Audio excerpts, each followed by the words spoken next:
بسم الله الرحمن الرحيم والنازعات غرقا والناشطات نشطا والسابحات سبحا فالسابقات سبقا فالمدبرات أمرا يوم ترجف الراجفة تتبعها الرادفة قلوب يومئذ واجفة أبصارها خاشعة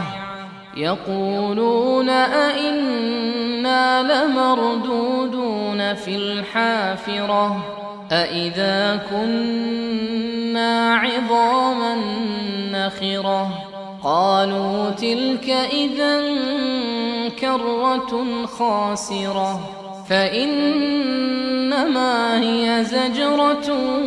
واحدة فإذا هم بالساهرة هل أتاك حديث موسى إذ ناداه ربه بالواد المقدس طوى اذهب إلى فرعون إنه طغى فقل هل لك إلى أن تزكى وأهديك إلى ربك فتخشى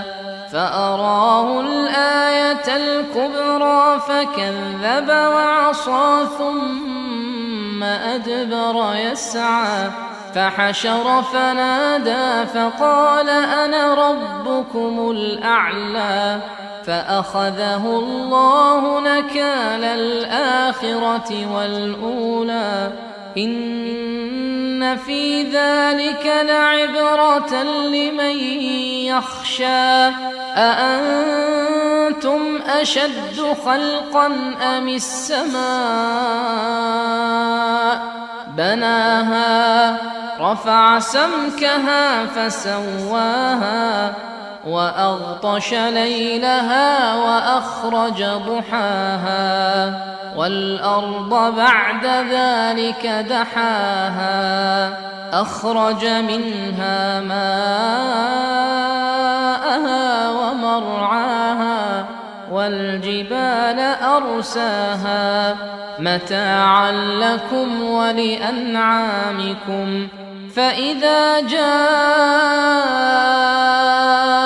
الطامة الكبرى يوم يتذكر الإنسان ما سعى وبرزت الجحيم لمن يرى فأما من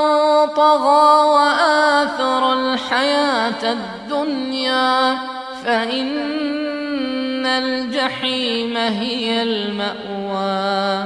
وأما من خاف مقام ربه ونهى النفس عن الهوى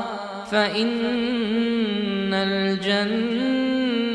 هي المأوى يسألونك عن الساعة أيان مرساها فيم أنت من